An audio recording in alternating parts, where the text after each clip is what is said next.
Derringer versus Zombie Pizza. William Hovey Smith, 2012.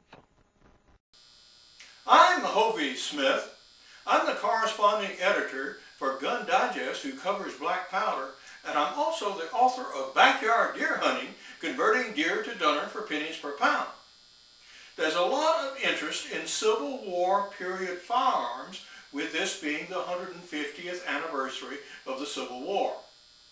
One of the guns that has drawn particular interest is the Derringer, with which John Wilkes Booth shot and killed President Lincoln. This is a modern-day replica of such a gun. It's not exactly like the Lincoln Derringer, but it is of about the same caliber and about the same size. The Derringers were the pocket pistols of their day, compared to the full-size version, like this replica Confederate revolver here. This is a full-size gun. The advantages of the Derringer were its concealability and the fact that it was ready to fire. Well, somewhat. These are percussion firearms. They use these tiny little percussion caps. So there was a real problem. If you put the cap down on the nipple like this and then carried the gun like that, an impact on the hammer would fire the pistol. That's not good. If you put it on half cock like this and capped it, there is a possibility that the cap could actually come off the nipple, or that this hammer could fall and it's under some spring pressure and fire the gun. At full cock and capped, the gun would be ready to fire instantly, but would also be extremely dangerous because a knock here could fire, or anything that tugged on the trigger could fire. So the only real safe way to carry this gun is unprimed with the hammer down. And you would prime it immediately before use.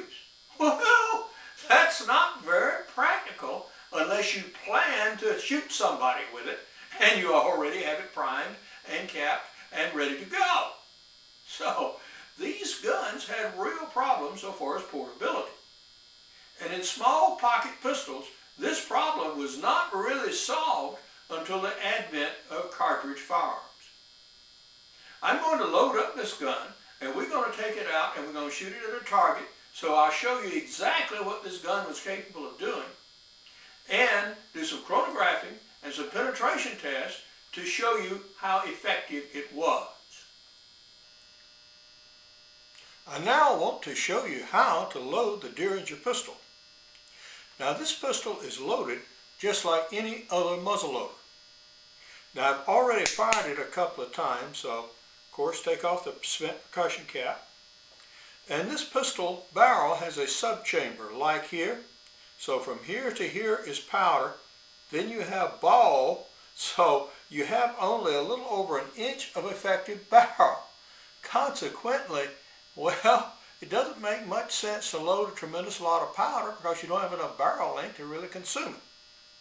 So, what we use here is we load 20 grains of triple FG black powder, and that would be probably about what most people would have used. And you measure your powder, pour it down the barrel a little bit, all right? That sort of makes sure it settles down at the bottom.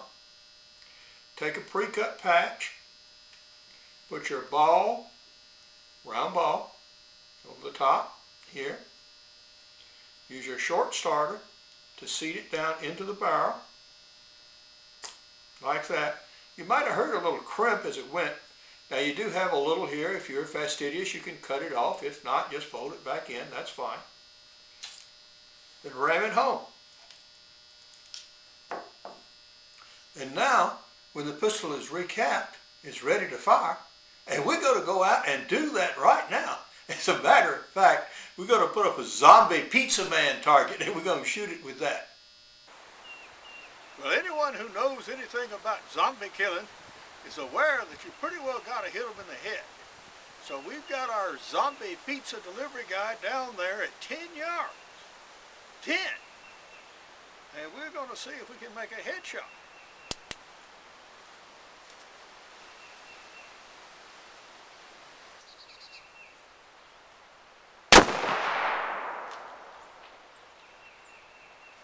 Well, how did we do? First shot was a miss. Even though I aimed approximately a foot low, I still shot over the top of the target. Attempt number 2. So now we're going to aim almost 2 feet below the desired point of impact.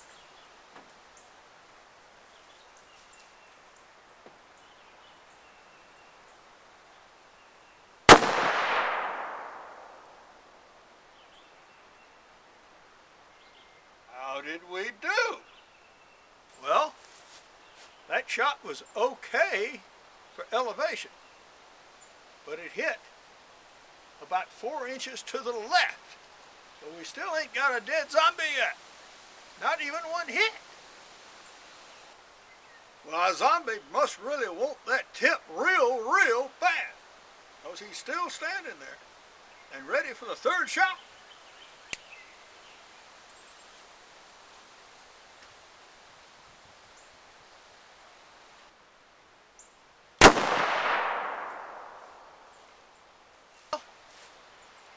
Must have rushed that one, because I hit the pizza about 6 inches high and a foot over to the left. Left. Okay, really going to do it this time.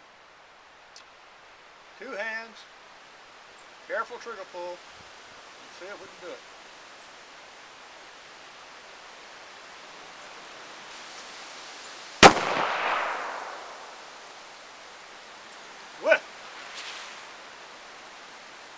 Okay, we'll get brave enough and move the camera down so you can see the shot.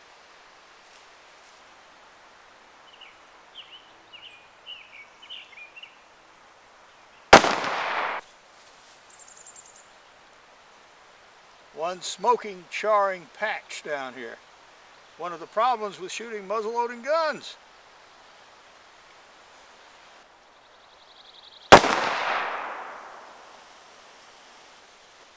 That one went very nearly the same place. With sufficient care, gun will apparently shoot. We'll try one more and see if we can confirm that.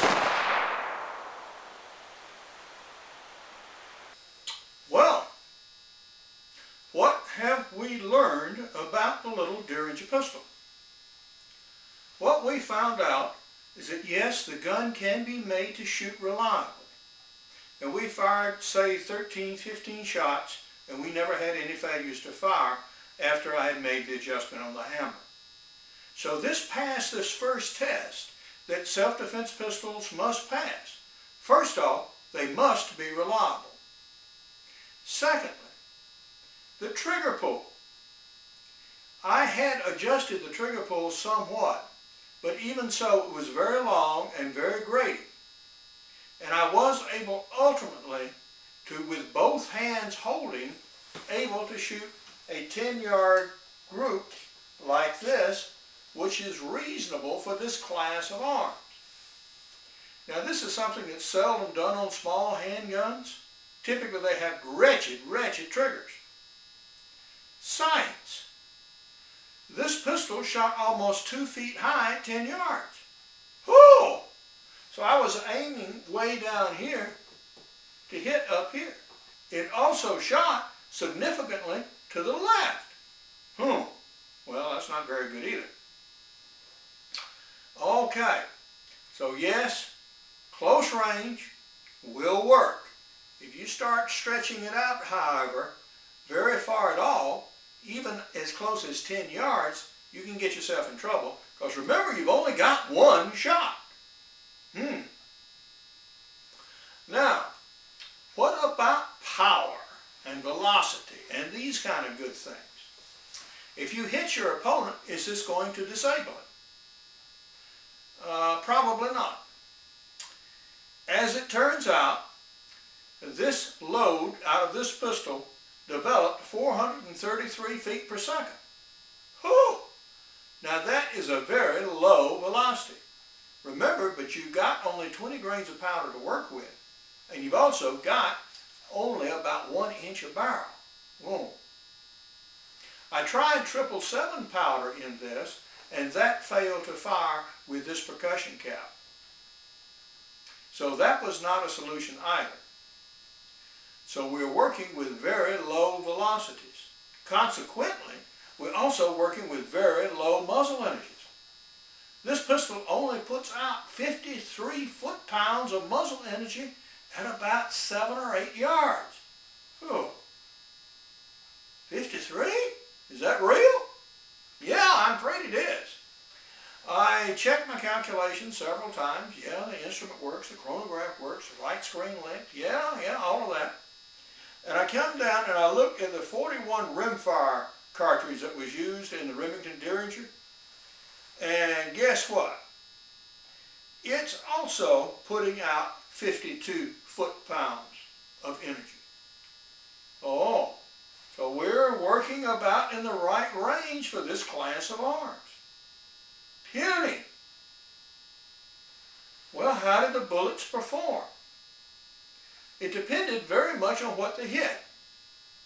If the bullet expanded, if it hit something hard and tough like a book cover, it would penetrate about 3/8 inch, and that's it. It would deform and break the paper beyond, but once going through a cardboard cover, about 3/8 inches as far as it's going to go. But it did expand. And you can see here perhaps, you have a larger diameter bullet, and it is actually a half moon shaped. If it did not expand, say it were shot against cardboard. Now what I found that it would penetrate 26 sheets of cardboard and come out relatively unexpanded without any deformation at all.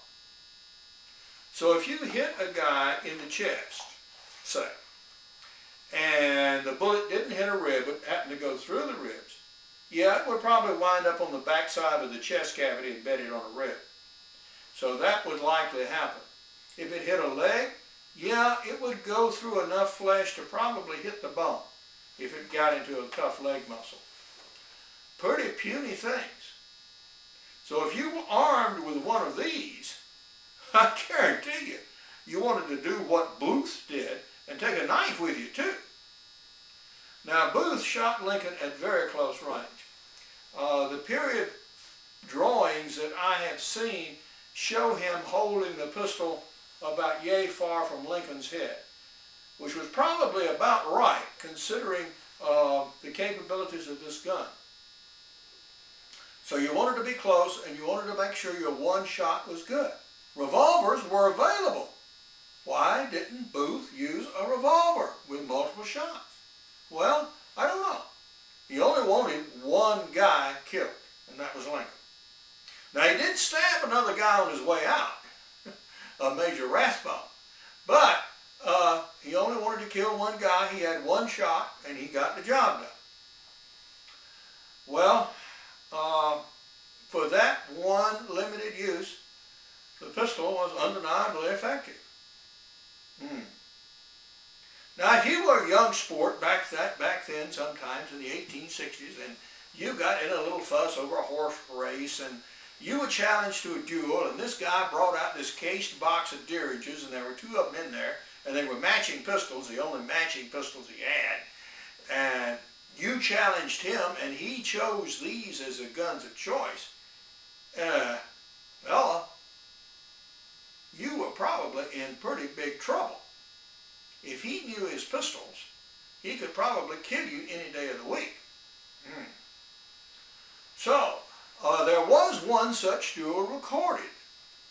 And the guys started off with a typical 10 paces out, so 20 yards, they turned and fired, bloom, bloom, missed. Cut it to 10 yards, turned and fired, bloom, bloom, miss. Cut it to 5 yards, turned and fired, bloom, bing, Got one.